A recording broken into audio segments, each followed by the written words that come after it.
Buenas tardes a todos, a todas, y bienvenido a esta jornada organizada por la Comisión de Relación Internacional del Colegio de Abogados de Sevilla. Hoy me harán compañía tres ilustrísimos ponentes. Uno es un moderador conocido también por nuestro Colegio de Abogados, Andrés Rodríguez de Benot, y luego tendremos el honor de tener María Ángeles Rodríguez Vázquez y Francisco Martín Mazuelos, ex magistrado y ex también miembro de la Red Judicial de Cooperación Internacionales. Pues hoy hablaremos del reconocimiento y de la ejecución de títulos, resoluciones en materia civil y mercantil. Antes de dar la palabra a nuestro moderador y ponentes, bueno, quiero agradecer el Ilustre Colegio de Abogados de Sevilla y todos los técnicos que nos están permitiendo a todos los colegiados y colegiadas de participar a esta formación y curso y jornadas que tenemos prácticamente casi todos los días. Voy a presentar nuestro mediador, aunque es verdad que no le hace falta ningún tipo de presentación. He intentado resumir su currículum, pero me tenéis que excusar porque es que es tan extenso que intentaré por lo menos leer las partes más importantes. Pues Andrés Rodríguez de Benot, licenciado en Derecho en el 88, doctor en Derecho de la Universidad de Sevilla en el 1992, con premio extraordinario en el Diploma de Derecho Comunitario Europeo de la Universidad de Sevilla en el 88, catedrático del Derecho Internacional Privado de la Universidad Pablo de Olavide, autor de más de 150 publicaciones en su campo, el campo de especialidad, que es Derecho Procesal Civil Internacional, Derecho del Comercio Internacional, Derecho Privado de la Unión Europea, Derecho de Familia Internacional, Derecho Internacional de Sucesiones, Derecho Civil Internacional y Comparado. Es miembro de numerosas academias y asociaciones, solamente para nombrar algunas: la Academia Internacional de Derecho Comparado, la Delegación Española en el proyecto ADL sobre modernización de la justicia en Marruecos, de la internacionalización de Society of Family Law, Academia Mexicana del Derecho Internacional Privado, Asociación Americana del Derecho Internacional Privado, del Foro Marroquí, Hispano-Marroquí, cofundador del Foro Español de Derecho Internacional Privado, numerario de la Real Academia Sevillana y Legislación y Jurisprudencia, correspondiente de la Real Academia de Jurisprudencia y Legislación Española. Es representante en España del Comité de Derechos Civiles del Consejo de la Unión Europea y asesor experto en Dirección General de Justicia y Comisión de la Unión Europea en Derecho Internacional Privado. Asesor del Ministerio de Justicia en materia de Derecho Internacional Privado e integrante la ponencia que elaboró, nada más que menos, el anteproyecto de ley de cooperación jurídica internacional en materia civil. Has tenido varias experiencias y trabajos casi en toda Europa: París, en La Haya, Hamburgo, Londres, Oxford, Lausanne. Es ponente de la Academia de Derecho Internacional de La Haya.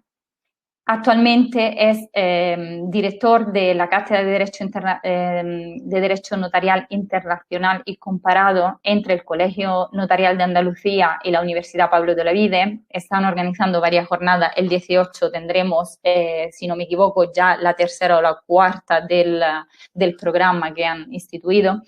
Ha sido vicerrector de las relaciones institucionales e internacionales, decano de la Facultad de Derecho de la Universidad Pablo de Olavide, director académico del doble grado de Derecho Hispano-Alemán de la Universidad Pablo de Olavide. Es actualmente árbitro en el Centro de Mediación y Arbitraje del Ilustre Colegio de Abogados de Sevilla y de la Cámara de Comercio, ACEMAR. Y total, ¿qué más decir? Que es una persona siempre dispuesta y disponible a ayudarnos y a darnos una pequeña pincelada de su experiencia. Así que no me quiero extender más.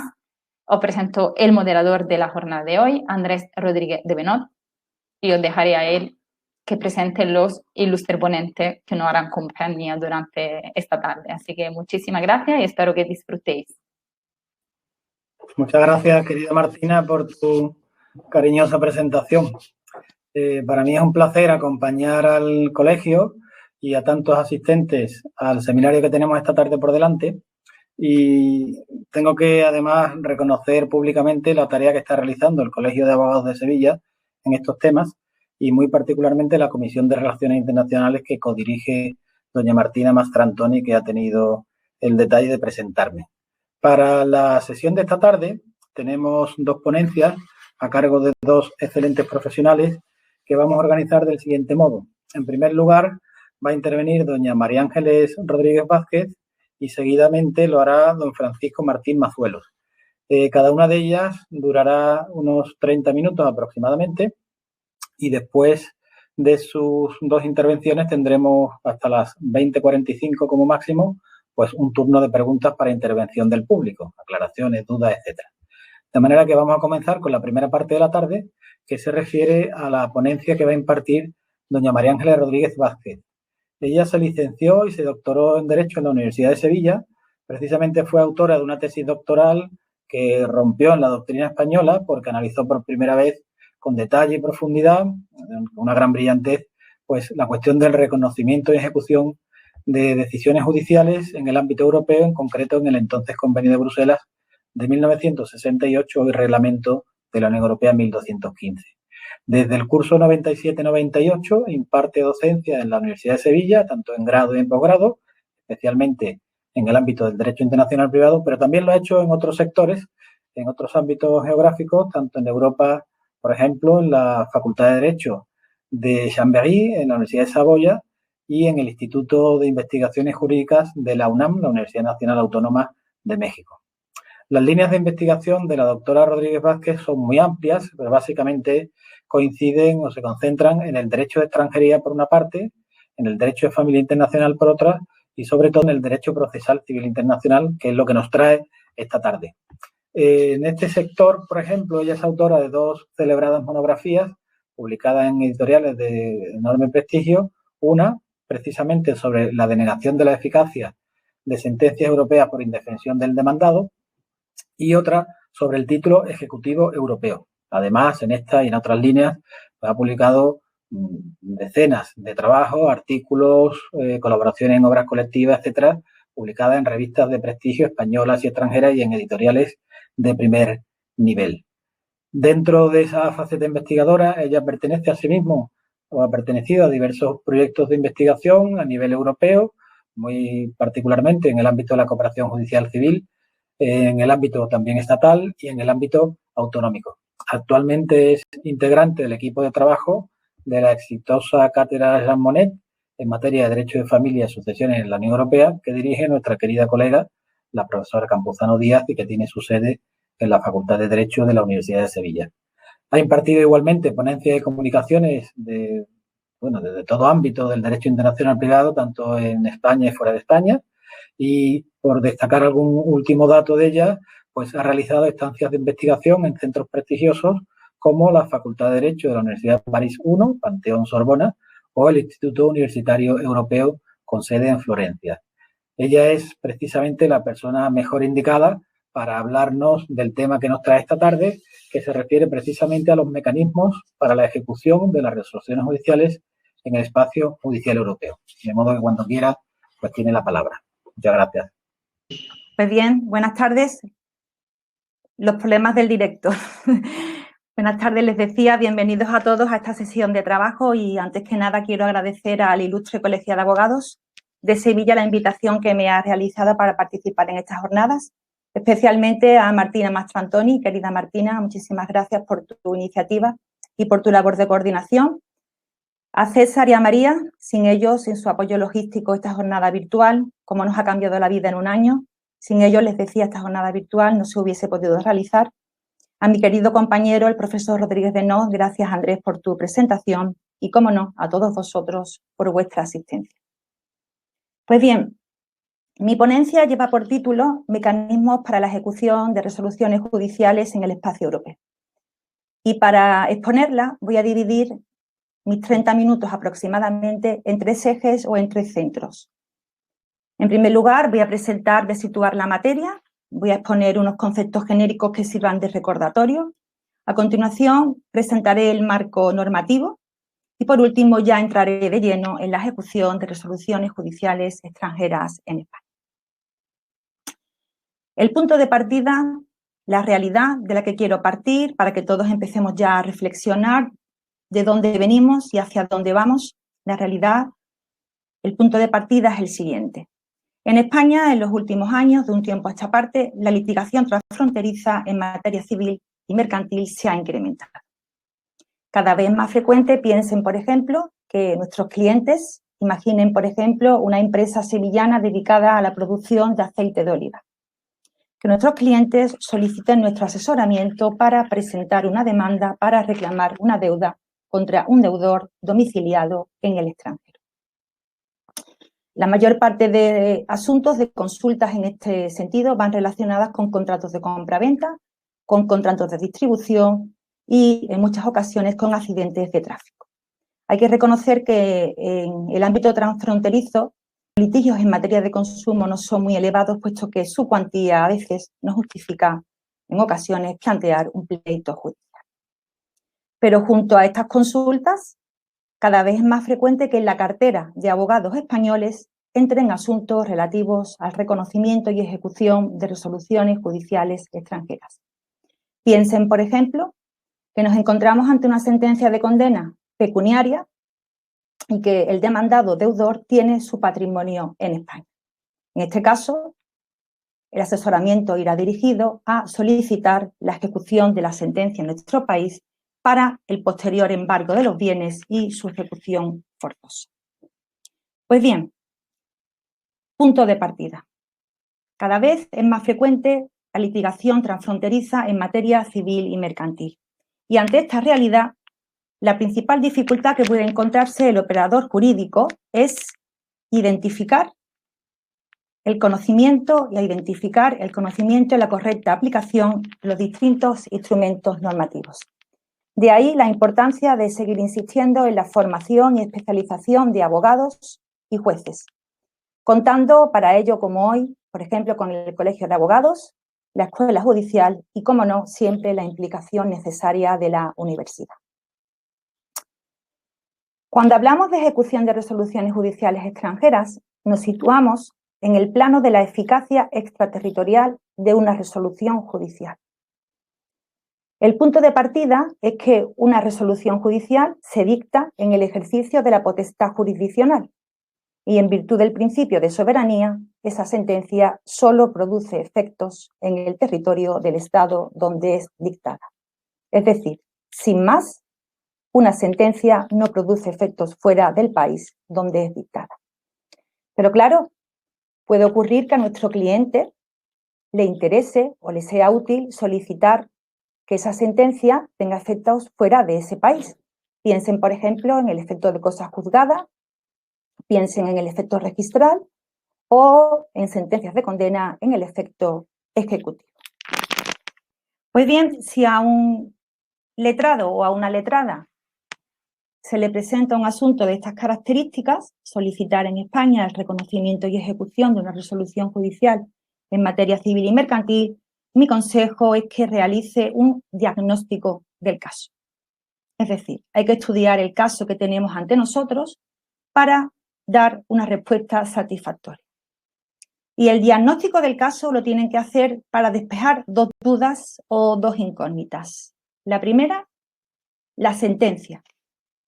¿Ante qué sentencia nos encontramos? Es decir, ¿qué tribunal ha dictado la sentencia y en qué materia, evidentemente?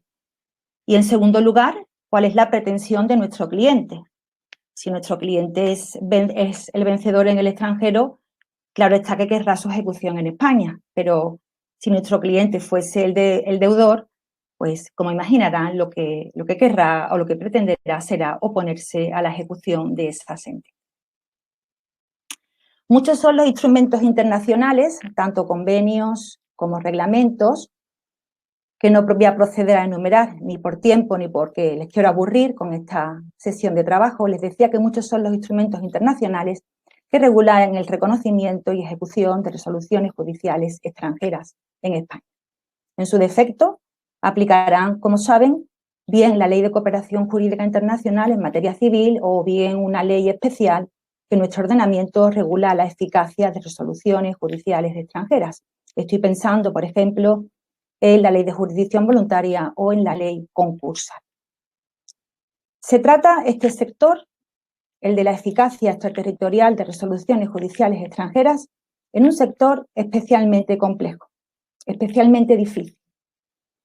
Especialmente difícil porque tenemos una multiplicidad de normas, tenemos una batería de normas que podríamos a priori barajar para solicitar el reconocimiento y ejecución de una resolución judicial extranjera en nuestro país.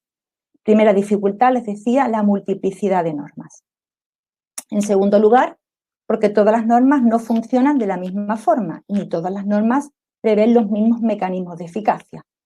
Por ejemplo, la mayoría exigen un proceso de exequatur y otras, sin embargo, las que les voy a explicar hoy, las europeas, suprimen el exequatur. E incluso dentro de las mismas normas europeas nos encontramos con que en muchas ocasiones difieren en cuanto a los motivos de denegación o a las causas de denegación. Por tanto, resoluciones judiciales extranjeras, materia civil y mercantil, multiplicidad de normas aplicables y varios posibles mecanismos para solicitar en España esa eficacia.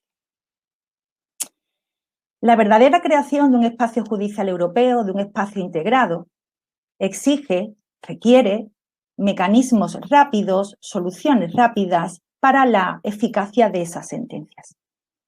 En este sentido, todos los reglamentos aprobados por el legislador europeo, tanto en materia patrimonial, que es el objeto de mi ponencia, como en materia familiar, todos estos reglamentos, les decía, instauran la que se ha denominado la quinta libertad comunitaria, la libre circulación de resoluciones, fundamentada, como les explicaré, en el principio de reconocimiento mutuo. Si nos centramos en el ámbito patrimonial, stricto sensu, podrían operadores jurídicos, podríamos barajar hasta 5 posibles instrumentos para solicitar la ejecución de la resolución judicial extranjera en nuestro país. Nos encontramos con un reglamento de alcance general, si me permiten la expresión, el más popular, el reglamento Bruselas I, el reglamento 1215-2012, relativo a la competencia, el reconocimiento y la ejecución de resoluciones judiciales en materia civil y mercantil, conocido por todos como Reglamento Bruselas I o Bruselas I bis. Pero junto a este reglamento de alcance general, nos encontramos o podríamos estudiar la posibilidad de utilizar otros 4 reglamentos. Me estoy refiriendo a los reglamentos de primera generación. Reglamentos de carácter opcional, menos conocidos y menos utilizados en la práctica. Quizás con una formación y con un conocimiento de estas normas se potencie su aplicación. Me estoy refiriendo al Reglamento 805-2004, por el que se establece un título ejecutivo europeo para créditos no impugnados, al Reglamento 1896-2006, por el que se establece el proceso monitorio europeo, el Reglamento 861-2007, por el que se crea el proceso europeo de escasa cuantía, y el menos popular, el menos conocido, el Reglamento 655-2014, por el que se establece la Orden Europea de Retención de Cuentas. Estos 5 instrumentos tienen todos un denominador común. Todos suprimen el exequatur. Ahora bien, no todos lo hacen de la misma forma. Asistimos en la supresión del exequatur a 2 velocidades, que posteriormente les explicaré o les intentaré exponer. Con la finalidad de facilitar la aplicación de estos 5 reglamentos en nuestro ordenamiento, se han ido introduciendo en la Ley de Enjuiciamiento Civil disposiciones finales. Me estoy refiriendo a la disposición final 21ª, a la 23ª, a la 24ª, a la 25ª y a la 27ª. Cada una de estas disposiciones finales, les comentaba, está destinada a facilitar la aplicación en nuestro ordenamiento de estos 5 reglamentos. Los operadores jurídicos pueden acceder a todos estos reglamentos y a toda esta información de forma muy fácil, por Internet. Solo basta, en Google ponemos ahora mismo Portal Europeo de Justicia o Atlas Judicial Europeo o el Prontuario de Auxilio Judicial Internacional y tendrán acceso a toda esta normativa. Los jueces, los fiscales y letrados de Administración de Justicia cuentan con el apoyo de sus redes, por tanto, están familiarizados o pueden acceder fácilmente a toda esta normativa. Pues bien, una vez que ya he centrado el tema, sector de la eficacia extraterritorial de resoluciones judiciales extranjeras en materia civil y mercantil, y una vez que ya he presentado el marco normativo, 5 reglamentos a priori aplicables a una ejecución de una resolución judicial extranjera en España, paso ya a explicar o paso ya a exponer los mecanismos de ejecución de una resolución judicial extranjera en nuestro país. Para ello me voy a centrar, como no puede ser de otra forma, en el reglamento de alcance general, en el reglamento 1215 de 2012, sin perjuicio de que posteriormente, en cuestiones puntuales, me referiré a esos otros reglamentos, puesto que a los operadores jurídicos quizás con algunas pinceladas o algunos consejos quizás les sea útil saber manejar un instrumento u otro. Por tanto, el reglamento Bruselas I, el reglamento 1215-2012, es la norma que, por regla general, se aplicará para solicitar en España el reconocimiento y la ejecución de una resolución judicial en materia civil y mercantil.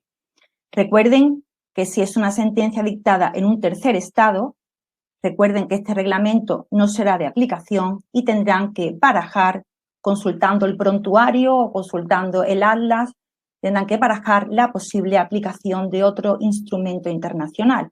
Estoy pensando, por ejemplo, en este momento, imaginen en el convenio de Lugano para las sentencias dictadas en Islandia, en Noruega o en Suiza. De acuerdo. Reglamento Bruselas I para el reconocimiento y la ejecución de resoluciones judiciales en materia civil y mercantil.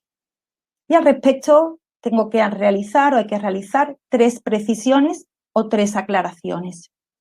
¿Qué se entiende por resolución? ¿Qué se entiende por materia civil y mercantil? ¿Y qué se entiende por Estado miembro tras el Brexit? Evidentemente ya creo que alguno de los asistentes irá pensando qué ocurre con las resoluciones inglesas. Pues bien, el reglamento Bruselas I, el reglamento 1215-2012, se aplica en materia civil y mercantil, pero cuando el reglamento habla de materia civil y mercantil, no nos engañemos, el reglamento está hablando de materia patrimonial stricto sensu. Les acababa de comentar que es un reglamento de alcance general. El reglamento en su artículo 1 excluye una serie de materias, algunas de corte familiar y otras de otras patrimoniales. Piensen, por ejemplo, en la insolvencia, sometida a un reglamento específico, el reglamento 2015-848. En este punto, recordarles también que Bruselas I convive con estas otras normas y, por tanto, tendrán que consultar o tendrán que saber cómo se relaciona Bruselas I con estos otros instrumentos y para ello el artículo 67 y 71 del reglamento nos dice o nos expone cuáles son las cláusulas de compatibilidad. Por tanto, materia patrimonial stricto sensu. Resolución. ¿Qué entiende el reglamento por resolución? Pues bien, una noción amplia, una noción autónoma y no se exige la firmeza de la resolución. Es decir, podrían solicitar la ejecución en España de una resolución francesa que no fuese firme. Es cierto que el reglamento, si en medidas provisionales y cautelares establece una serie de salvedades, pero como regla general, no se exige la firmeza de la resolución. Al no exigirse la firmeza, evidentemente, había que establecer en el reglamento una regla en virtud de la cual, si se recurre la sentencia en el Estado miembro de origen, se suspende la ejecución en España, su artículo 51. Y por último, Estado miembro. ¿Qué ocurre tras el Brexit? Es decir, las resoluciones inglesas dictadas en materia civil y mercantil, ¿cómo se van a reconocer ahora en España? Esa interrogante, ese rum lo tendrán todos los letrados y todos los operadores jurídicos.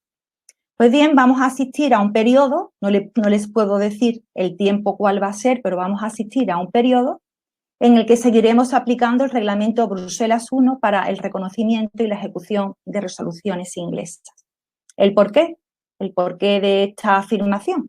Pues consulten el artículo 67 del Acuerdo de Retirada del Reino Unido, en el que se afirma expresamente, les leo literalmente, se aplicará el reglamento 1215-2012 para el reconocimiento y ejecución de resoluciones inglesas dictadas en procesos judiciales incoados antes del final del periodo transitorio, periodo que finalizó, como saben, el 31 de diciembre de 2020.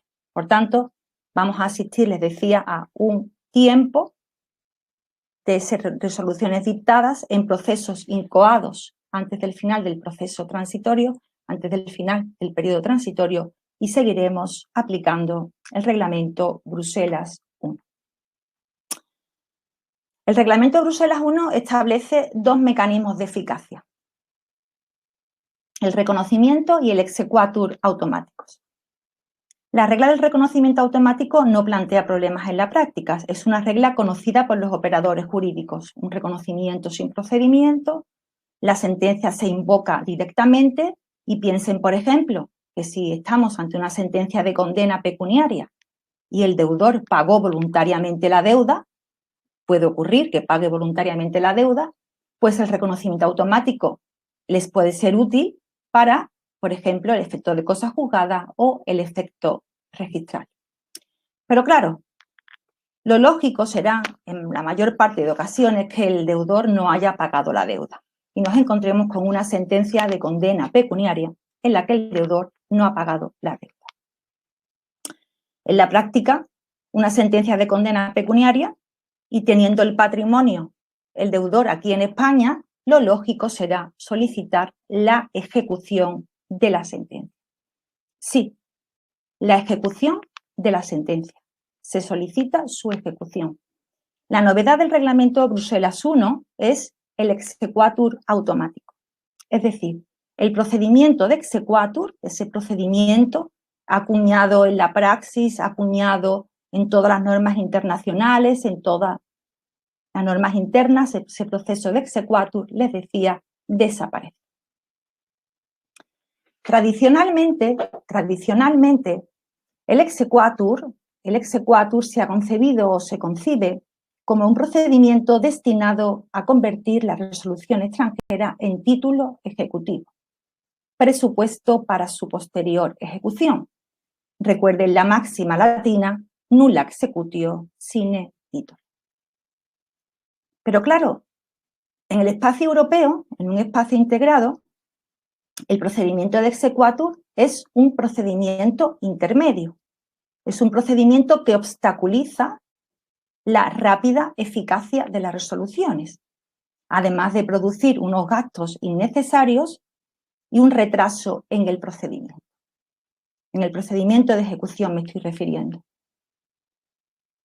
De esta forma, si el exequatur es un procedimiento intermedio, es un procedimiento que obstaculiza la eficacia de las sentencias, piensen que si existe el exequatur, entre que se dicta la sentencia y se ejecuta en España, hay un proceso intermedio, que sería el proceso de exequatur. Este proceso de intermedio, les decía o les comentaba, obstaculiza esa libre circulación de resoluciones.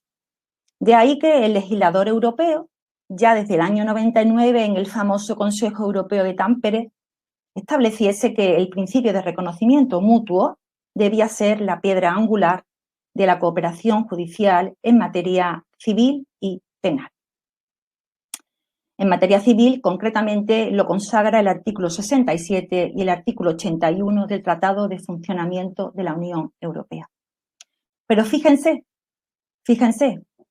el principio de reconocimiento mutuo es un principio que se concibe o que está concebido para el plano económico. Es un principio que se concibe para la libre circulación de mercancías o para la libre circulación de servicios. Recuerden la famosa sentencia del Tribunal de Justicia en el famoso asunto Casi de Pillo. Y de esa forma, un principio concebido en un principio como aplicable al ámbito económico se extrapola al ámbito procesal. Es decir, una resolución dictada en un Estado miembro, si es ejecutiva en ese Estado miembro, la resolución extiende su efecto ejecutivo al estado de ejecución. Es decir, el procedimiento de sequatur, esa medida intermedia, ese procedimiento desaparece y se solicita directamente la ejecución. En este sentido, el artículo 39 del reglamento establece esa extensión de ese efecto ejecutivo. Si la sentencia es ejecutiva en origen, repito, extiende su efecto ejecutivo al estado de ejecución. De esa forma, el abogado o la abogada española que quiera solicitar en España la ejecución de una sentencia, imaginen, por ejemplo, francesa, de condena de cantidad, se limita a presentar una demanda ejecutiva. Una demanda ejecutiva como si fuese una sentencia nacional. Para ello, para presentar esta demanda ejecutiva, deberá presentar ante el juzgado de primera instancia el certificado. Hay un certificado en el formulario 1 del reglamento, el certificado del formulario del anexo 1, junto con una copia de la resolución, les decía, que reúna los requisitos necesarios para ser considerada auténtica. Pues bien, fíjense, la resolución extranjera más el formulario del anexo 1, estos dos sumandos, es el título ejecutivo. Ya no hay que solicitar al Tribunal Español que declare ejecutiva la resolución. La resolución extranjera más el anexo 1 es el título ejecutivo. Y, les decía, presentamos una demanda ejecutiva. Solicitamos la ejecución de la resolución. En la práctica, este anexo 1 del reglamento es especialmente útil. No sé si conocen el certificado, pues el certificado son cuatro folios en el que el Tribunal de Origen se limita a rellenar unos casilleros detallando todos los aspectos de la resolución, el órgano de origen, el nombre de las partes, cómo se notificó, si se notificó en rebeldía, si la resolución se ha dictado en rebeldía, el plazo para comparecer, la condena, las costas, los intereses, los gastos. Por tanto, este formulario, aparte de homogeneidad, facilita en la práctica al juez, al órgano jurisdiccional, la ejecución de la sentencia. Una vez que se solicita la ejecución, hay que notificar a la parte contra la que se pide la ejecución, hay que notificarle ese formulario del anexo 1 junto con la resolución. Es decir, el Tribunal Español despachará ejecución, ojo, sin que pueda adoptar medidas ejecutivas concretas. ¿Y por qué les digo esto? ¿O por qué esta insistencia en que el Tribunal Español dictará o despacha ejecución sin que pueda adoptar medidas ejecutivas concretas? La razón es la siguiente. La razón es que el reglamento Bruselas I permite que la persona contra la que se pide la ejecución pueda oponerse a esa ejecución. Y esa notificación, dice el reglamento, afirma el reglamento, hay que realizarla antes de la primera medida de ejecución. Por ello, les decía que en la práctica presentamos demanda ejecutiva, se dictará auto despachando ejecución sin que se puedan adoptar medidas ejecutivas concretas. En la práctica, lo que suele hacer el órgano jurisdiccional es adoptar medidas cautelares. Con esto enlazo, o con esta reflexión, enlazo con el tema, o vuelvo, si me permiten, al tema de la supresión del exequatur. Yo les estaba comentando, les estaba diciendo que Bruselas I suprime el exequatur, pero Bruselas I suprime solo el procedimiento de exequatur. Bruselas I no suprime el control de la resolución en destino, aquí en España. Lo que ha hecho el reglamento es que ha reubicado procesalmente ese control, puesto que lo sitúa ahora, reubica el control de la resolución en fase de ejecución. Bruselas I en este sentido ha tenido, o todo el legislador europeo, por una fórmula intermedia. El legislador europeo en Bruselas I no ha conseguido una supresión del exequatur en sentido amplio.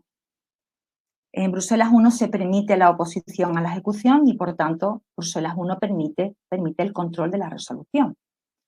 Los únicos reglamentos de la Unión Europea en los que se ha conseguido esa reducción del control de la resolución en destino, es decir, una supresión del exequatur en sentido amplio, no solo el procedimiento, sino también el control de la sentencia, ha sido en los 4 reglamentos que antes les he comentado. Por ejemplo, una sentencia española dictada sobre un crédito no impugnado, si se certifica como título ejecutivo europeo, se ejecutará directamente en Francia, por ejemplo, o a la inversa. O un requerimiento europeo de pago dictado en España, se ejecutará directamente en Portugal. Ahí, en estos instrumentos, o una ORC, o una Orden Europea de Retención de Cuentas. Aquí se ha conseguido no solo suprimir ese procedimiento de exequatur, ese procedimiento de control de la sentencia. Aquí se ha conseguido que la resolución no se controla en destino.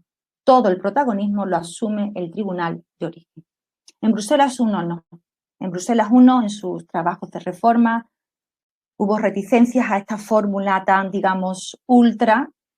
Recuerden que esos reglamentos que les he comentado son opcionales y por tanto la supresión del exequatur en sentido amplio sí se podía realizar. En Bruselas I se optó por una fórmula intermedia, una fórmula que suprime el proceso de exequatur, ese control, esa declaración de ejecutividad de la resolución, pero les comentaba, no suprime el control de la sentencia en destino. Recapitulamos, solicitamos demanda ejecutiva, se dicta autodespachando ejecución y se notifica a la persona, al deudor domiciliado, por ejemplo, aquí en Sevilla, que tiene su patrimonio. Y es en este momento procesal cuando el deudor puede oponerse a la ejecución. Aquí está el control de la sentencia.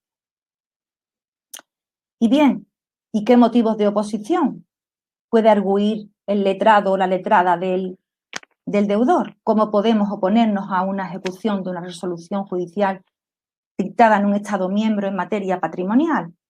Pues bien, el reglamento en su artículo 45 contiene una lista tasada, contiene una lista de 4 motivos de oposición o de denegación del reconocimiento u oposición a la ejecución. Los motivos son comunes al reconocimiento y a la ejecución. También podrían invocarse motivos de oposición instaurados en nuestra ley de enjuiciamiento civil. Imaginen, por ejemplo, una compensación de la deuda o un pago de la deuda. Pues bien, en la práctica judicial, las sentencias que he podido consultar en la base GENDOC y en un reciente estudio que se ha publicado en la Universidad Complutense por la profesora Carmen Otero García Castrillón, pues bien, en este estudio que he podido consultar, la práctica demuestra que el reglamento Bruselas I funciona y funciona bien en España. Aproximadamente los tribunales españoles tardan entre 2 y 4 meses en otorgar la ejecución de una resolución y los motivos de oposición suelen invocarse. Ahora bien, que prosperen es distinto. Evidentemente, el deudor querrá con maniobra dilatoria oponerse a la ejecución de la resolución. Pero les comento que en la práctica, un motivo de oposición solo se va a admitir si está sólidamente fundamentado. Los motivos de oposición o los motivos de denegación son 4. Una lista tasada, una lista cerrada, una lista que aboga por una interpretación restrictiva y, evidentemente, una aplicación excepcional. El orden público, la lesión de los derechos de defensa del demandado, la inconciliabilidad de resoluciones, resoluciones incompatibles y un posible control de la competencia judicial internacional. De los 4 motivos de denegación, los que están ocasionando, los que ocasionan más problemas en la práctica, son 2, en los que me voy a detener sin perjuicio de que finalice mi intervención haciendo referencia a algunos, a la litispendencia, a la inconciliabilidad, etc.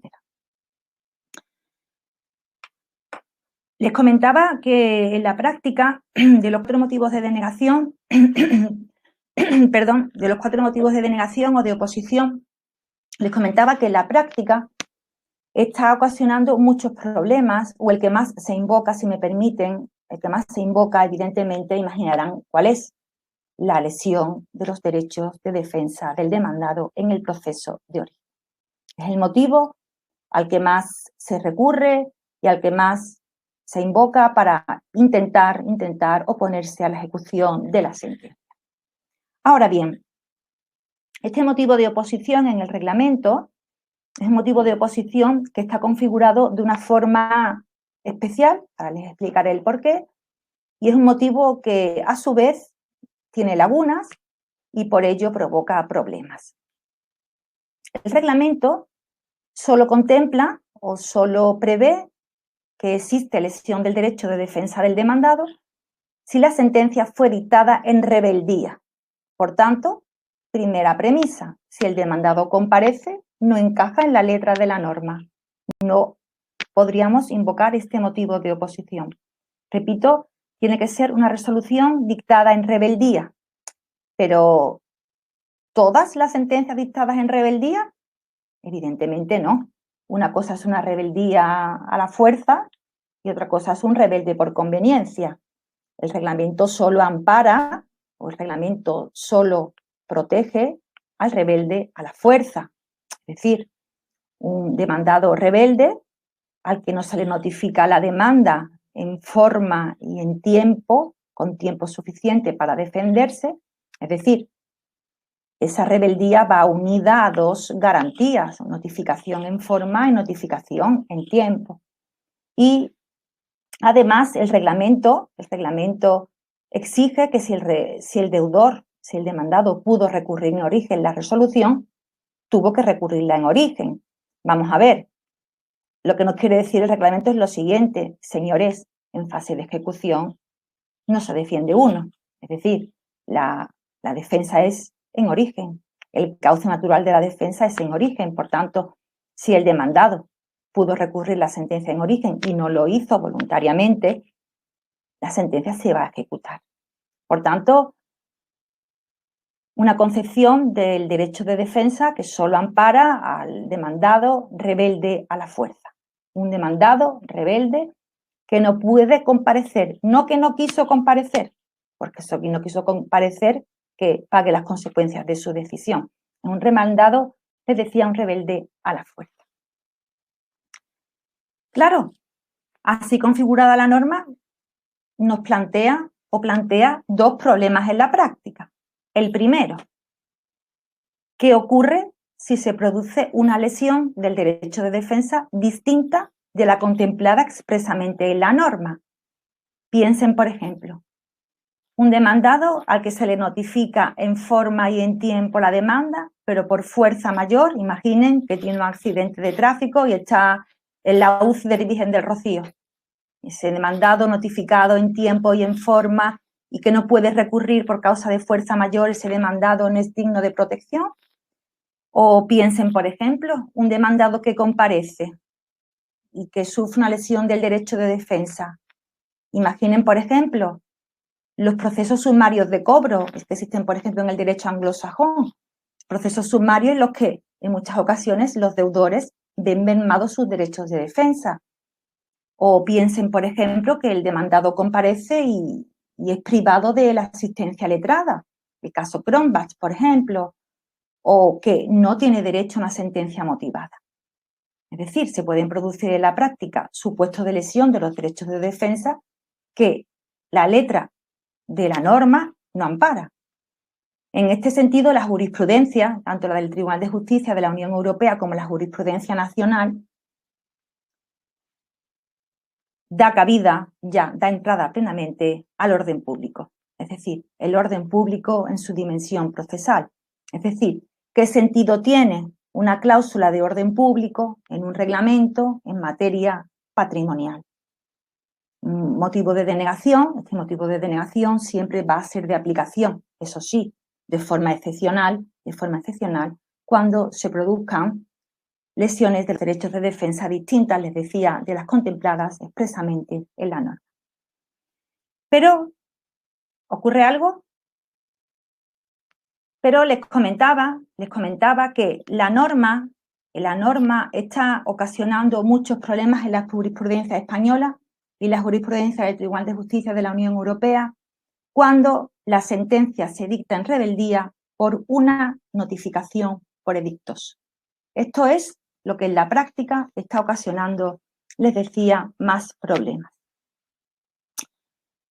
Téngase en cuenta que cuando se trata de notificación transfronteriza, imaginen notificación de una demanda de un tribunal francés a un demandado domiciliado en España, notificación transfronteriza entre Estados miembros, habría que aplicar el reglamento 1393/2007.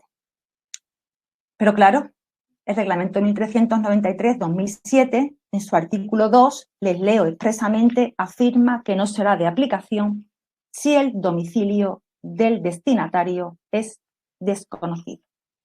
Por tanto, si nos encontramos con un demandado cuyo domicilio sea desconocido, no sabemos dónde está domiciliado el demandado, ¿qué ocurre? El proceso en Francia se paraliza sine die. Se puede recurrir a notificaciones ficticias, la notificación au parquet, por ejemplo, del derecho francés, o en el caso de España, se podría acudir a notificación por edictos.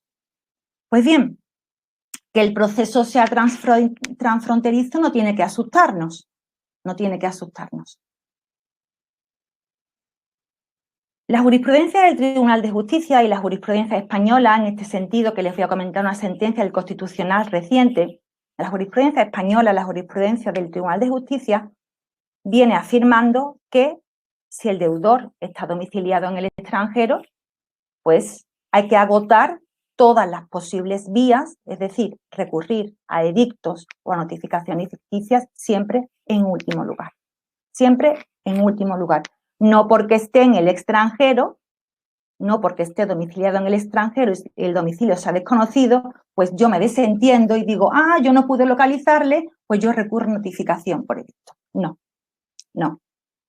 Como si fuese un supuesto interno y la notificación por edictos sería la última vía que habría que utilizar. Por tanto, corresponde al tribunal de origen, ante quien se desarrolla el procedimiento, a él le corresponde la obligación de localizar el domicilio del deudor del demandado. Siguiente cuestión o siguiente reflexión, pero esta notificación ficticia, esta notificación por edictos, esta notificación en el ámbito europeo, ¿es compatible con el artículo 47 de la Carta de los Derechos Fundamentales de la Unión Europea? Es decir, esta notificación ficticia no merma el derecho de defensa del demandado, no hay una infracción del derecho a la tutela judicial efectiva. 5 minutos, perdón. Les decía que si esta notificación por edictos, el Tribunal de Justicia ha afirmado que sí, que puede practicarse, es decir, que puede practicarse. El derecho de defensa no es una prerrogativa absoluta. Vamos a ver, tan digno de protección es el demandado, imaginen en una balanza, la balanza de la justicia, tan digno de protección es el demandado como el demandante. Por tanto, corresponde al tribunal de origen valorar si la restricción de ese derecho de defensa, si por todos los medios ha intentado localizar al demandado y no ha sido posible localizarlo, acudir a edictos. El Tribunal Constitucional Español en este sentido ha sido firme, es firme y su jurisprudencia es reiterada y viene afirmando que si un deudor está domiciliado en el extranjero y si su domicilio es fácilmente conocible o averiguable por el tribunal, notificar por edictos supone una infracción de la tutela judicial efectiva.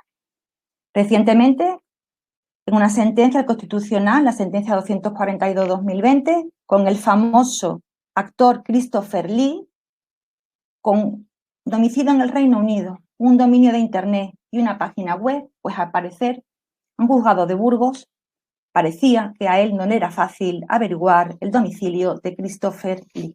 Imaginen cómo acabó el supuesto.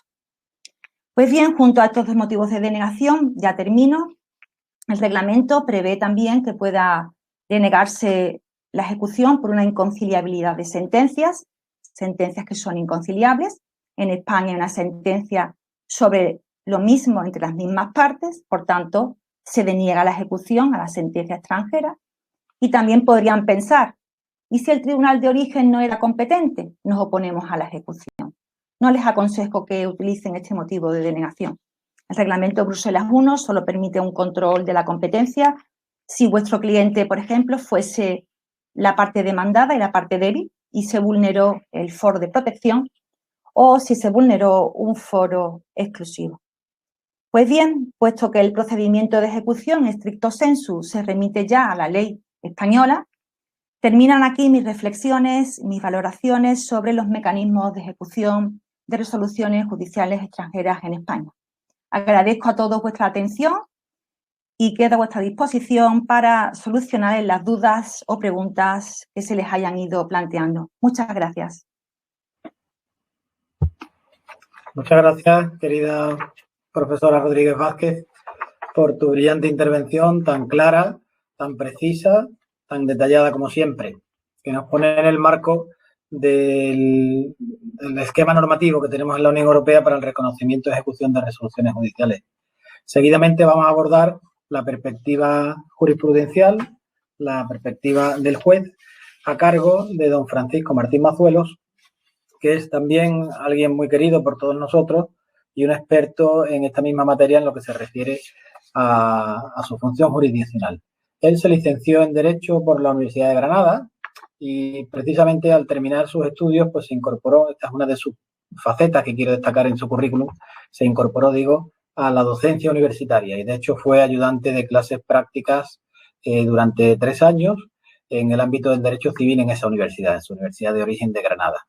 Él accedió a la judicatura en 1976 y le diré como dato curioso que se ha jubilado pues en enero, es decir, que ha estado 45 años prácticamente de ejercicio de juez y de magistrado. Comenzó como titular de juzgado de primera instancia y de instrucción, bueno, pues recorriendo toda la geografía española, en Azpeitia, en Alcalá la Real o en la misma Granada, y una vez que accedió a la cualidad de magistrado, lo hizo en Pamplona y en Huelva. En Huelva ya fue adscrito a la audiencia provincial de esa provincia, de esa ciudad de Huelva, y allí ejerció como presidente de la sección segunda desde marzo de 1997 hasta la jubilación. También en esa faceta judicial de don Francisco Martín Mazuelos, pues ha ejercido como decano de los juzgados de Huelva entre 1985 y 1989 y ha sido miembro de la Sala de Gobierno del Tribunal Superior de Justicia de Andalucía de 1994 a 1999. Una tercera faceta que quería subrayar de don Francisco Martín Mazuelos es su actividad en el ámbito de la cooperación internacional, en particular en la judicial. De hecho, ha sido miembro de la Red Judicial Europea, en representación de la Red Española, desde 2003 hasta la jubilación en 2021, y ese ámbito de cooperación también lo ha llevado a cabo en otros muchos sectores, en otras muchas entidades, por ejemplo, en actividades organizadas por el Consejo General del Poder Judicial, por el Consejo de Europa, por la Unión Europea más generalmente, por distintas universidades en España y en el extranjero, colegios de abogados, Colegio Nacional de Registradores o la Asociación Europea de Registradores de la Propiedad. Para eso le ha ayudado mucho a lo largo de su carrera, no solo su brillantez profesional, sino el hecho de que domina muy bien el inglés jurídico y el francés jurídico, que le ha abierto tantas puertas en ese mundo. Y por último, quería destacar de don Francisco Martín Mazuelos, que es autor de numerosas publicaciones en editoriales y en revistas de prestigio, muy especialmente en el tema que hoy nos trae, que es el que él va a abordar a continuación y que se refiere precisamente al procedimiento para ejecutar una resolución de otro Estado, Querido don Francisco, tienes la palabra y media hora por delante para explicarnos. Muchas gracias. Bueno, pues muchas gracias, Andrés, por esta presentación. Y desde luego tengo que agradecer en primer lugar la invitación al Ilustre Colegio de Abogados de Sevilla por darme la oportunidad de otra vez dirigirme a un público, a otras personas que no son las de mi propia sala o de mi propio ámbito, que se echa mucho de menos en esta época de incomunicación. Por favor, César, ¿podrías poner de la presentación la primera? Efectivamente, gracias. El tema es el procedimiento de ejecución en materia civil o mercantil. Ya mi antecesora, la profesora Rodríguez Vázquez, ha puesto aquí el toro en suerte y yo me voy a dedicar esencialmente a las cuestiones de procedimiento. En cuanto al procedimiento, si quiere pasar a la diapositiva segunda, por favor, tenemos que distinguir diversos regímenes. En primer lugar, el esencial es si se trata o no de una resolución en que esté implicado otro Estado miembro o que no sea un Estado miembro, porque si es un Estado miembro se aplicarán los reglamentos, si es Estado miembro de la Unión Europea, pero si no, en defecto de convenio especial, se aplicará la Ley de Cooperación Jurídica Internacional de 2015. De los sistemas de ejecución, la Ley de Cooperación Jurídica Internacional establece el exequatur, regula un procedimiento especial de exequatur para que el que es competente, el juzgado de primera instancia del domicilio o del lugar de ejecución, a elección del demandante. También el juzgado de lo mercantil cuando se trate de una de las materias de su competencia. Es muy sencillo el procedimiento, se inicia por demanda, es necesario abogado y procurador, ahí lo tienen esquematizado en ese rectángulo o cuadrado en ocre.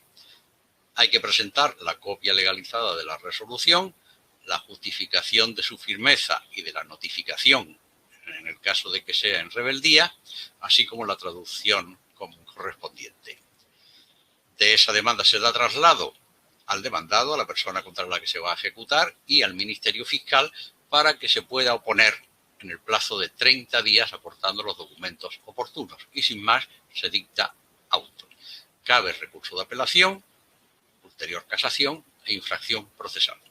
Este procedimiento de exequatur se aplica no solamente para autorizar la ejecución, es decir, no se puede despachar la ejecución hasta que no se haya concedido el exequatur. Se aplica también a las solicitudes de reconocimiento de una resolución de un tercer estado o de que no se reconozca a título principal. No se aplica, sin embargo, al reconocimiento incidental. En fin, luego hablaremos un poquito quizás del reconocimiento. Y lo que sí quería resaltar es que lo que sí regula expresamente la Ley de Cooperación Jurídica Internacional es el reconocimiento registral para escribir una resolución de otro Estado. Si pasamos, por favor, a la siguiente diapositiva y ya entrando en materia, vamos a ver la ejecución en el reglamento 1215-2012, Bruselas 1 bis, que es el reglamento general en materia civil y mercantil. En principio, la ejecución no requiere más que presentar una copia auténtica de la resolución y el certificado del anexo del reglamento. Para ejecutar una resolución de otro Estado miembro en España, parecería que se ejecutará igual que una resolución española si se lee superficialmente los artículos 39 y 41 del reglamento y la regla primera del apartado segundo de la disposición final número 25, 25ª de la Ley de Enjuiciamiento Civil, que es la que dicta normas para la aplicación del reglamento en España. Pero como ya le ha anticipado y lo recuerdo la profesora Rodríguez Vázquez, ello no es totalmente exacto. no se ejecuta exactamente igual que una resolución española por dos razones. Primero, porque aunque se dicte auto despachando ejecución, el letrado de la Administración de Justicia no puede dictar de inmediato el decreto acordando medidas ejecutivas. Y en segundo lugar, porque además de los motivos de oposición de la ley de enjuiciamiento civil, el demandado de ejecución puede solicitar que se deniegue la ejecución por los especiales motivos que establece el reglamento y con un sistema también especial de recursos. Si vamos al supuesto contrario, resolución española que se necesita ejecutar en otro Estado miembro, hay que solicitar del órgano judicial que le ha dictado el correspondiente certificado que se haría mediante providencia, como nos dice la disposición final 25ª en su apartado 5. Y me preguntarán, ¿por qué se necesitaría ejecutar una resolución en otro Estado miembro? Pues la razón es muy sencilla. La ejecución de una resolución es competencia exclusiva del lugar donde debe ejecutarse. ¿Por qué? Porque significa un ejercicio del poder de coacción del Estado sobre la persona o sobre sus bienes. Por lo tanto, no se pueden dictar en España medidas de ejecución sobre personas para obligarle a hacer o no hacer algo, ni para realizar bienes que se encuentran en otro Estado. Un tribunal español carece de competencia para ello. Y lo resalto porque es una equivocación que con cierta frecuencia se comete. El demandar de ejecución cuando aquí no hay bienes que ejecutar. No. Hay que solicitar la correspondiente certificación y acudir al lugar, al otro Estado, y allí presentar la ejecución. El procedimiento está regulado someramente en el reglamento. Dicho de otra forma, el reglamento solamente regula determinadas especialidades que hay que aplicar necesariamente, pero en lo demás se remite a las normas procesales nacionales, así su artículo 41. Esas normas en España están contenidas en la disposición final 25ª.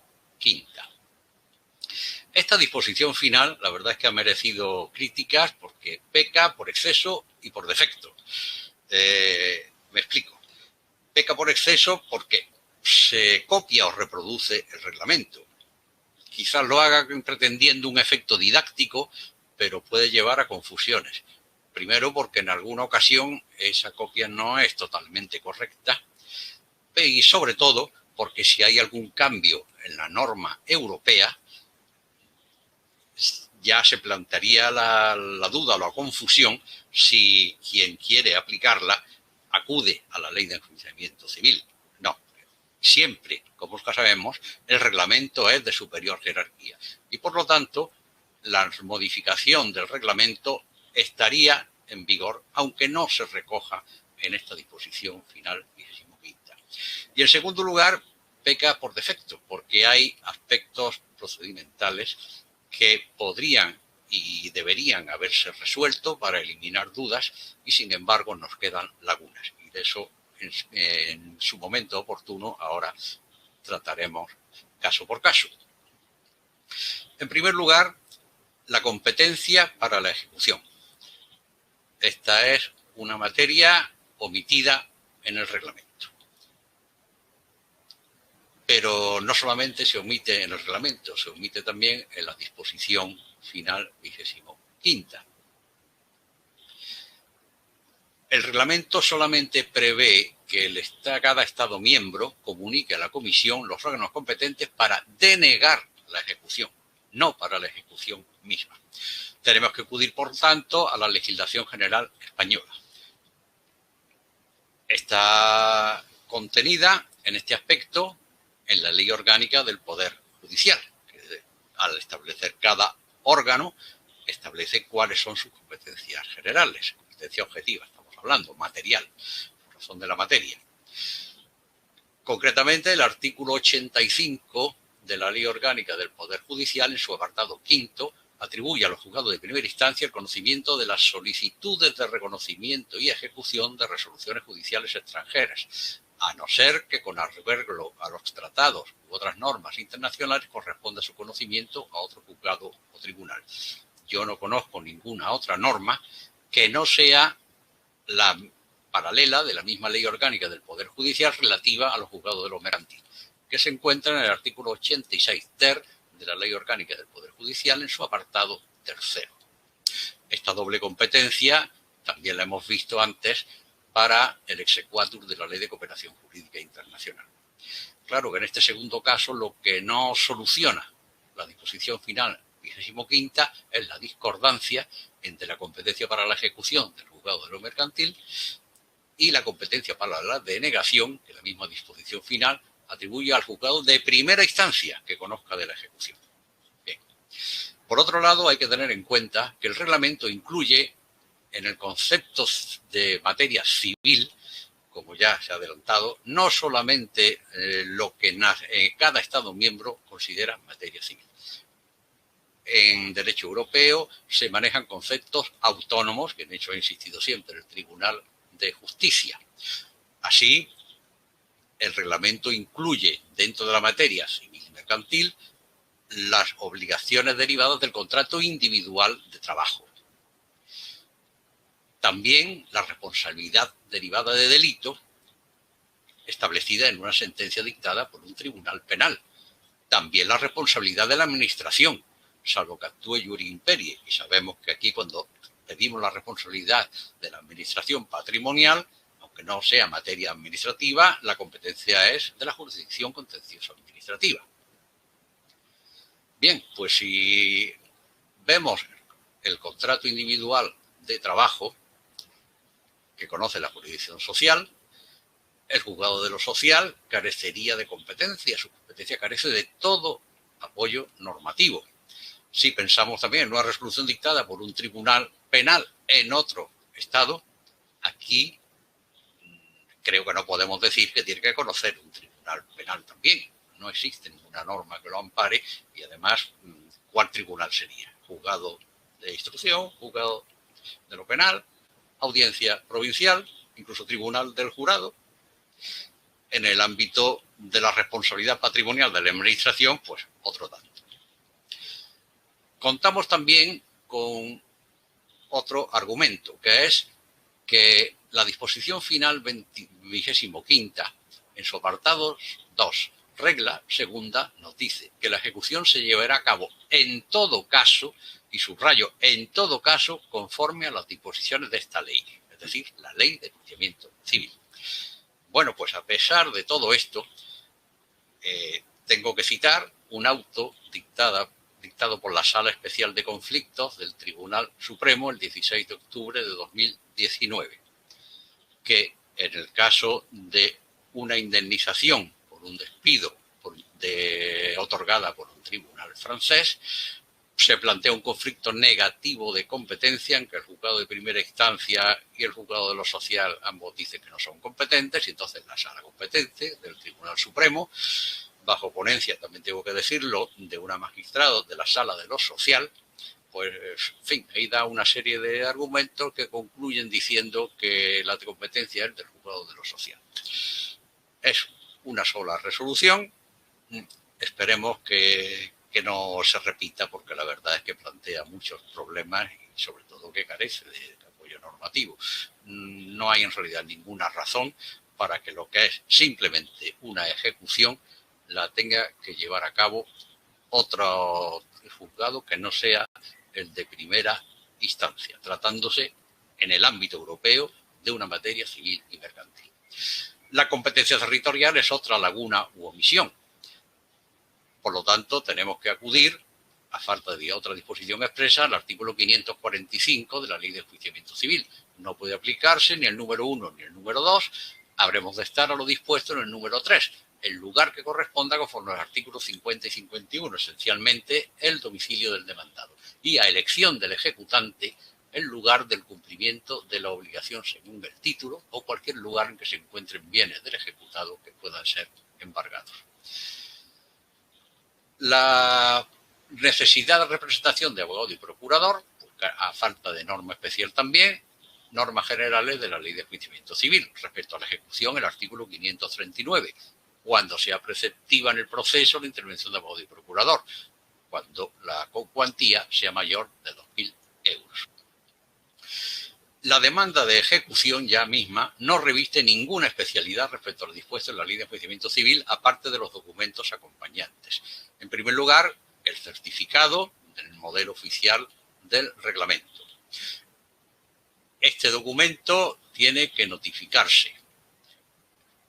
Así lo establece el reglamento y la disposición final 25ª, en la regla primera de su apartado 3, parece subordinar esta notificación a que no se haya hecho antes. Aquí hablamos ya de una discordancia con el reglamento, porque en el reglamento es imperativa en todo caso. Es necesario notificar el certificado. Mientras que aquellos reglamentos que exigen una previa declaración de ejecutividad permiten subsanar la ausencia de la certificación que debe acompañar a la demanda e incluso su sustitución por otros documentos, nada dice este reglamento en la disposición final 25ª sobre la posibilidad de subsanación. En segundo lugar, se debe acompañar con la demanda la resolución, se debe notificar la demanda que se acompaña si aún no ha sido notificada.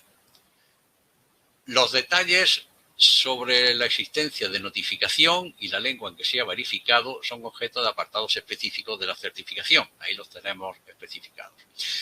La particularidad es que si se ha notificado esa resolución en un estado por parte del Tribunal de Ejecución, en un lugar, por parte del Tribunal de Origen, en un lugar distinto del de origen y en lengua distinta de la lengua del domicilio o de otra que comprenda, entonces la parte pueda solicitar su traducción y hasta que se le proporcione solo podrán acordarse medidas cautelares.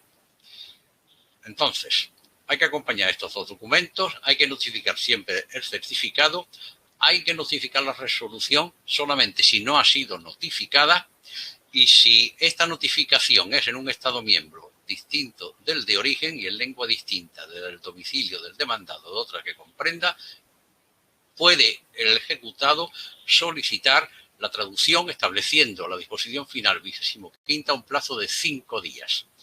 El ejecutante entonces debe proporcionarla en el plazo de un mes y si no, se sobresee la ejecución. Todo ello pues para facilitar la impugnación. Mientras que no se entregue esta traducción, queda en suspenso el plazo para oponerse. Los documentos señalados, como se ha dicho, antes de adoptar cualquier medida de ejecución, deben ser notificados. No puede dictarse por el letrado de la Administración de Justicia el decreto con las medidas ejecutivas concretas en el mismo siguiente día, como prescribiría la legislación nacional, la Ley de Enjuiciamiento Civil. El efecto es que solo pueden adoptarse medidas cautelares.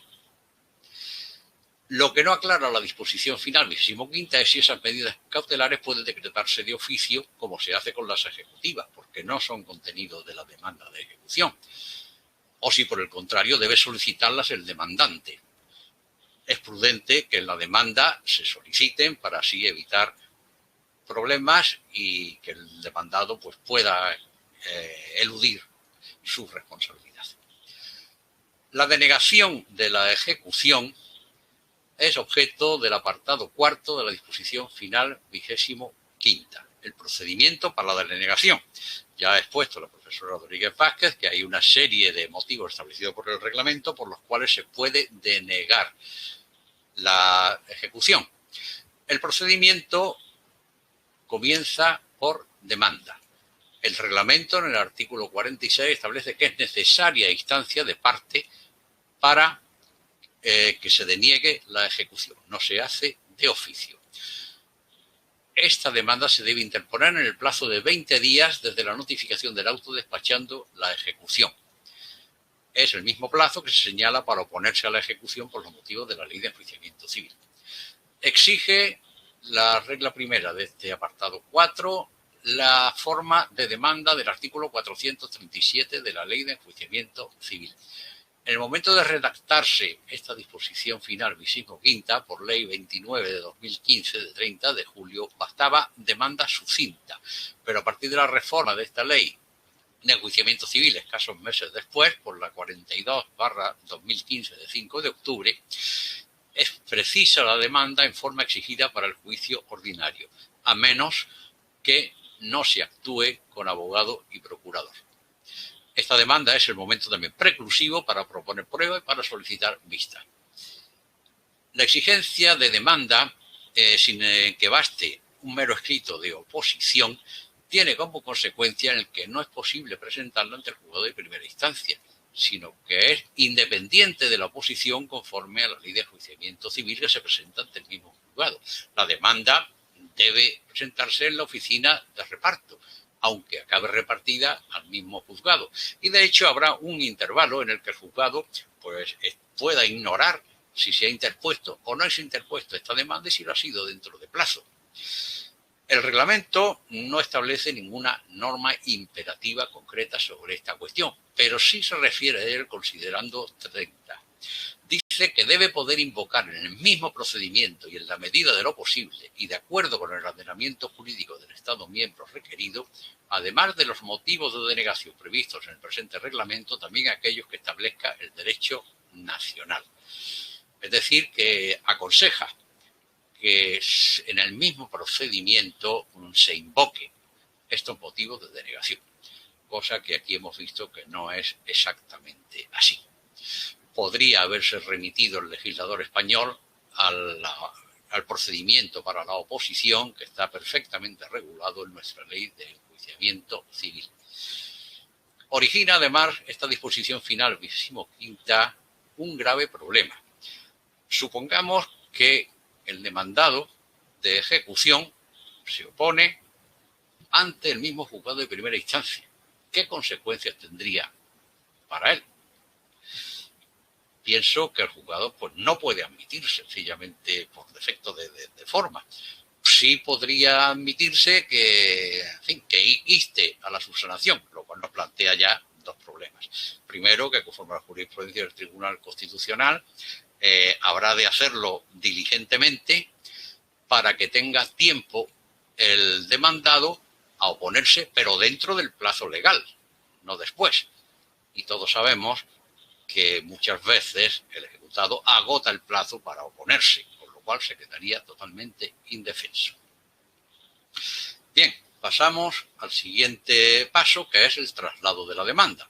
Se le da traslado para que pueda contestar en el plazo de 10 días, lo mismo que en el juicio verbal, y con la contestación debe aportar los documentos oportunos y proponer la prueba. Así lo establece la regla cuarta del apartado 4, la disposición final 25ª. El ejecutado también en ese momento puede pedir la suspensión del procedimiento de ejecución. Puede pedir también que se limite a medidas cautelares o puede pedir que se condicione a las garantías que determine el pago. Y te hago hincapié en que dice puede pedir alguna de estas disposiciones, resoluciones por parte del juzgado, que será el que tenga que decidir. Pero lo que no nos aclara la disposición final 25ª es si esa solicitud se resuelve de plano o previa audiencia al demandante de ejecución. Únicamente se refiere a un supuesto de ejecución de plano, sin más dilación, en la regla tercera, pero es un supuesto distinto, cuando la fuerza ejecutiva de la resolución se suspende en el Estado miembro de origen. Necesariamente ha de ser así, porque no se podrá ejecutar en España una resolución si en el Estado de origen no se pueda ejecutar. Partimos de una equivalencia de efectos entre un Estado y en otro. Después de la contestación en su caso, vista solamente se celebrará si es solicitada en los escritos de demanda y contestación. Esto es lo que dice la disposición final.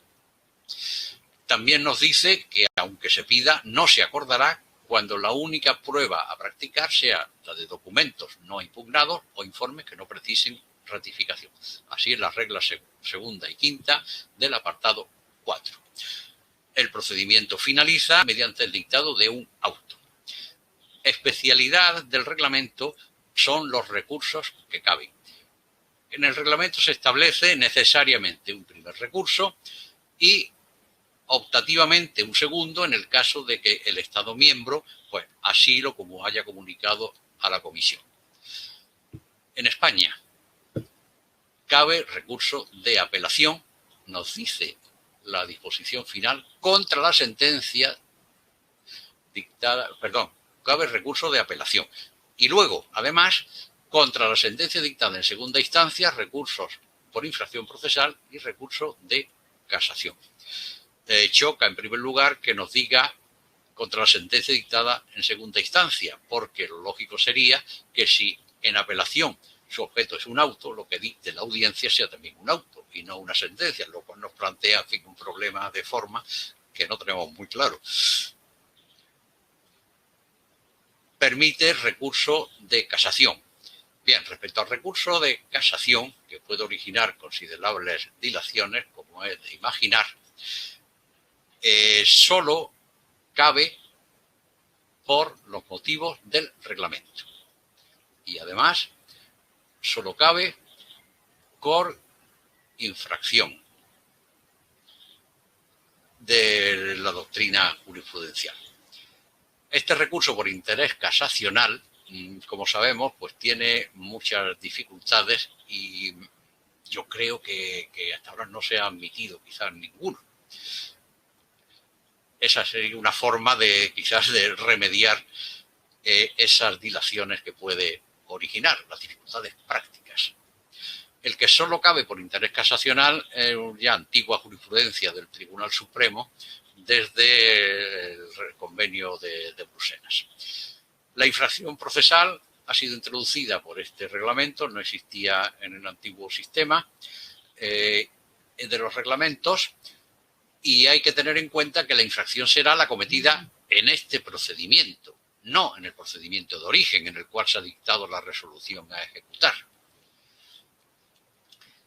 Bien, con esto pues acabamos lo esencial del procedimiento de ejecución.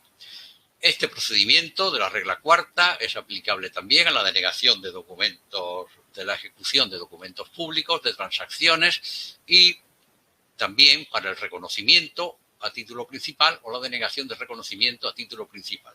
Y como queda un poco de tiempo, pues solamente quería hacer una breve alusión al reconocimiento, procedimiento para el reconocimiento. En principio, el reconocimiento es automático, lo ha expuesto la profesora Rodríguez Vázquez, no necesita procedimiento alguno el reconocimiento de efectos de una resolución de otro Estado.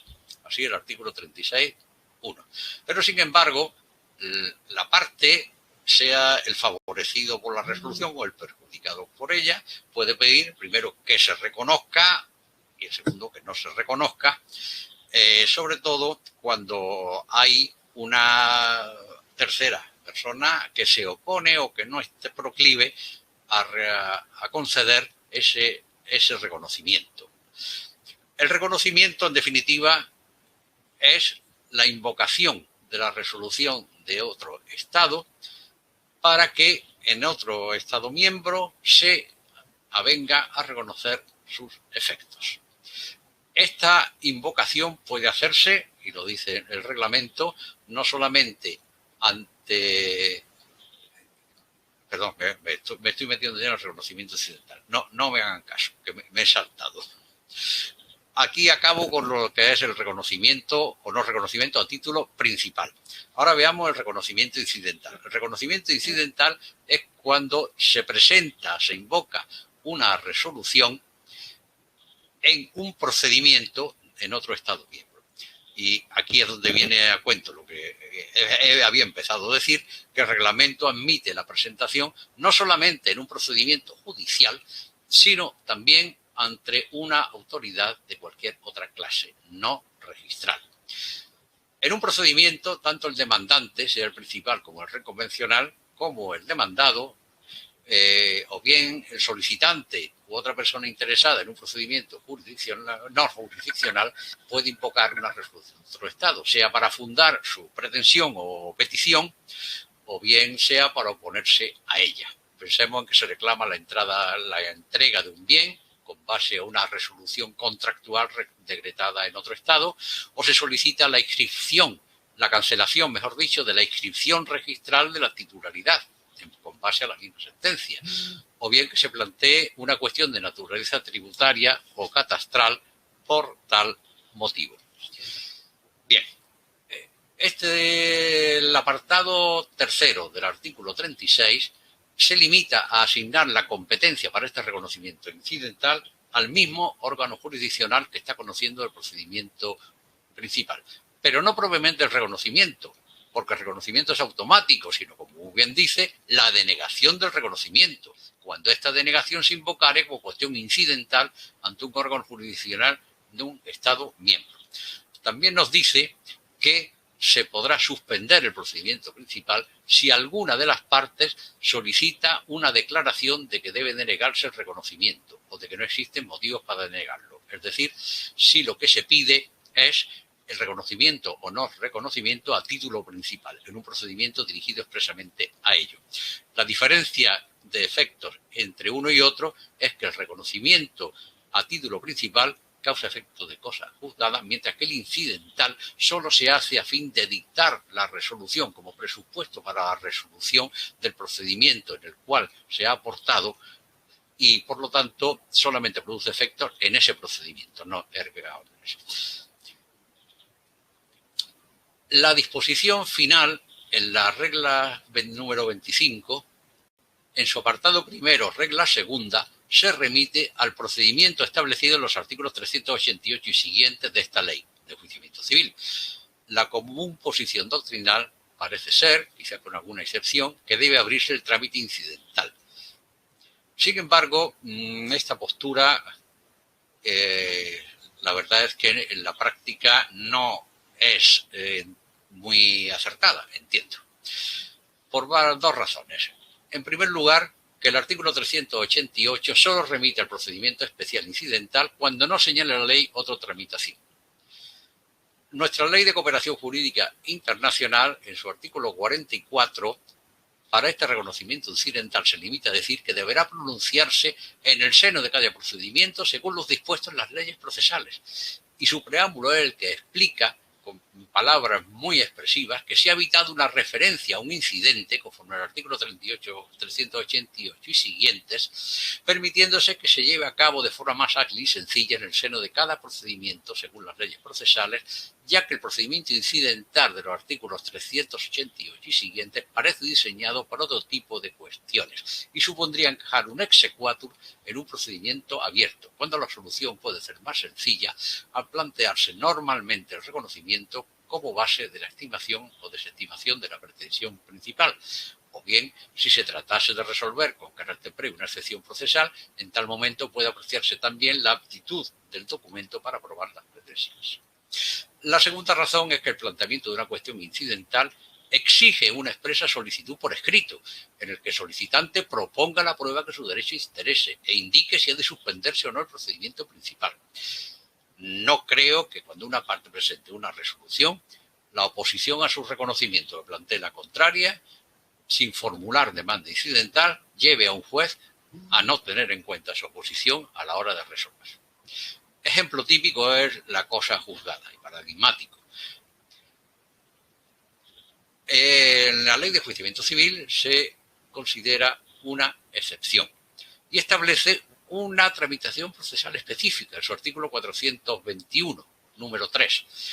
Habla de que cuando la dificultad o complejidad de la cuestión lo aconseje, podrá resolver el juez no en la propia audiencia previa, sino mediante auto dentro de los 5 días siguientes a la audiencia, que proseguirá en su caso para las restantes finalidades. Y si fuera necesario resolver sobre una cuestión de hecho, las actuaciones oportunas que ordenará el tribunal se practicarán dentro del plazo antedicho. Esa complejidad bien podemos entenderla referida a la causa para denegar el reconocimiento y las actuaciones oportunas a la práctica de la prueba en su caso que se proponga sobre su existencia. Por lo tanto, en conclusión, me parece que invocar una resolución en la demanda principal o reconvencional puede perfectamente ser objeto de oposición en la contestación a esa demanda, alegando un motivo por el que no deba reconocerse. Estos actos son los únicos momentos hábiles para presentar documentos, no lo olvidemos. En la audiencia, cuando se trata de una resolución que se aporta con la contestación, entonces en el juicio ordinario tenemos la audiencia previa y en la vista el juicio verbal como oportunidad de contestar a esa oposición la parte contraria y ambas de proponer pruebas. Esas alegaciones sobre la denegación del reconocimiento podrían encuadrarse en el artículo 426.1 de la Ley de Enjuiciamiento Civil para el juicio ordinario y para efectuar alegaciones complementarias. Su correspondiente en el juicio verbal el artículo 444.3. Y ya únicamente un minuto, quería decir algo, quizás querría haber dicho algo más sobre las medidas cautelares, pero me limitaré a exponer las especialidades cuando lo que se trata de ejecutar son medidas cautelares dictadas por el tribunal competente de otro Estado miembro. Para ejecutar esta clase de resoluciones, el reglamento exige que si es una medida adoptada inaudita parte, se haya ya notificado la resolución al demandado antes de la ejecución, lo cual debe acreditarse. Exige también que el certificado especifique, además, que el órgano es competente en cuanto al fondo, pero en cambio no se exige la previa notificación de la resolución ni del certificado para adoptar medidas ejecutivas. Bien, pues esto es importante porque muchas veces se intenta ir por la vía de la ejecución en vez del reconocimiento para medidas de embargo de bienes inmuebles. Y ya en resoluciones antiguas de la Dirección General de mayo de 1992, 12 de mayo y 23 de febrero de 2004, las denegaron porque no establecían en nuestro derecho una medida equivalente. Se trataba de una hipoteca de seguridad alemana y de una hipoteca provisional francesa. Estas discordancias trata de resolverlas el reglamento en su artículo 54, diciendo que si una resolución contiene una medida que no es conocida en el ordenamiento jurídico del Estado miembro requerido, se adaptará en lo posible a una conocida en el ordenamiento de dicho Estado que tenga efectos equivalentes y persiga una finalidad e intereses similares. No dice la disposición final vigésimoquinta quién y cómo se hace la adaptación. Sí, en cambio, la Ley de Cooperación Jurídica en su artículo 959. Y no quiero dilatarme más para que haya tiempo para que puedan exponer lo que deseen. Muchas gracias por su paciencia. Muchas gracias a ti, querido Paco, por tu presentación tan clara igualmente, tan precisa, tan interesante y, como no, tan práctica. Bueno, tenemos un tiempo para preguntas hasta las 45 en que termina la sesión y ya tenemos varias planteadas que voy a leer para que los ponentes, aquellos de ellos que quieran, puedan abordarlas. Tenemos una primera de doña María Ángeles Prieto García, que hace referencia a la Orden Europea de Retención de Cuentas, que es el más reciente de los instrumentos de la Unión en este campo, y en concreto pregunta si sería aplicable a una reclamación de alimentos entre parientes, entiendo. No sé si María Ángeles sí. o... Sí, comentarle a la compañera que ha hecho la pregunta que sí, que el reglamento se aplica a los alimentos. Usted podría solicitar una orden europea de retención de cuentas en dos momentos distintos. Vamos a ver, bien cuando esté litigando, por ejemplo, en España, el Tribunal para Conocer de los Alimentos podría dictar una ORC para de esa forma garantizar el día de mañana la ejecución de la sentencia, la ejecución del cobro, o bien, una vez dictada ya la sentencia en España, podría pedir una ORC, una Orden Europea de Retención de Cuentas, para exigir el cobro de la deuda alimenticia por este reglamento. Le adelanto que este reglamento, en materia de Orden Europea de Retención de Cuentas, tenga usted en cuenta que este reglamento solo establece la retención de la cuenta, es decir, solo se bloquean las cuentas del deudor, no se traspasan los fondos al acreedor. Y le adelanto que este reglamento está siendo poco utilizado, pero en materia de alimentos especialmente, creo yo que es un instrumento especialmente útil para bloquear, si se dan las dos condiciones del fumus bono iuris y el posible dilapidación de los bienes del deudor, aconsejo solicitar una ORC. También le tengo que advertir, María Ángeles, si me permite, que es un instrumento poco conocido en la práctica judicial española. Los delegados de Administración de Justicia no están familiarizados con este instrumento y quizás por ello está poco utilizado, pero sí es aplicable, respondiendo a su pregunta, a los alimentos. También he visto una pregunta relacionada con el profesor Ibarra Bores, Alfonso, que hace referencia al convenio de Lugano, si sabíamos algo del convenio de Lugano. Pues bien, el 2 de abril de 2020, Reino Unido solicita la adhesión al convenio de Lugano. Mi última consulta fue la semana pasada, que hablé con, creo yo, el que más sabe de toda España, de todo esto, el profesor Garau Sobrino. Le pregunté, querido Federico, ¿sabes algo del Reino Unido y el convenio de Lugano? Pues bien, todavía no están todas las aceptaciones para que el Reino Unido sea parte del convenio de Lugano y, por tanto, ahora mismo eso es lo que puedo responder. Todavía no se han aceptado todas las adhesiones, no se han aceptado para que el Reino Unido se adhiera al convenio de Lugano. Muchas gracias. Si me permiten, aunque no deba, una mínima apreciación en relación con el convenio de Lugano. Aparte de lo que ha comentado la profesora Rodríguez Vázquez, hay un contencioso diplomático entre el Reino Unido y la Unión Europea, como saben. Bueno, hay uno nuevo de esta semana por el posible incumplimiento del tratado entre los dos entes, pero hay uno más antiguo que se refiere al reconocimiento de los representantes diplomáticos de ambos, y es que el Reino Unido no ha reconocido la cualidad de embajador al representante de la Unión Europea en Londres, y eso ha molestado a las instituciones de la Unión Europea, y digamos que eso ha afectado, entre otras cosas, también al procedimiento de la incorporación del Reino Unido a Lugano. Parece, no digamos que es un castigo, pero sí que es una medida precautoria hasta que el Reino Unido entre en razón en ese punto. Sí. Bien.